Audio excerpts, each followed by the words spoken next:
it's Wednesday, which means it's our exercise of the week. My name is Emmanuel Osiseri, your online personal trainer and wellness coach, and today concludes our free weight dumbbell exercise series with squats, dumbbell squats. Here we go. Now the thing to know about squats is that when you're squatting, you want to envision yourself actually sitting down, like you're sitting down on a toilet or a small box. And so that's why I have the box here, and as I'm going down, as usual, I'm making sure that my feet are shoulder width apart and my arms are stationary. I have the dumbbells right here by my ears, and I'm making sure that my arms aren't wobbly, okay? Nice and firm. Okay, so now from this angle, here's how it looks like when I'm sitting down on the box, okay? I'm going all the way down, and as I come up, I'm making sure that I'm focusing on squeezing two things. I want to squeeze my quads in the front, and I want to squeeze my glutes, my butt in the back, as I come up, and that's going to make sure I get a nice strong contraction.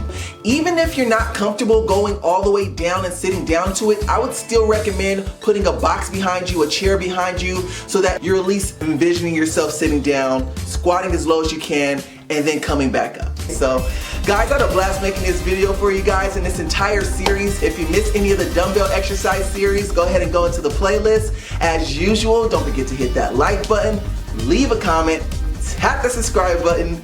Good luck on your fitness journey, and let's do this again sometime.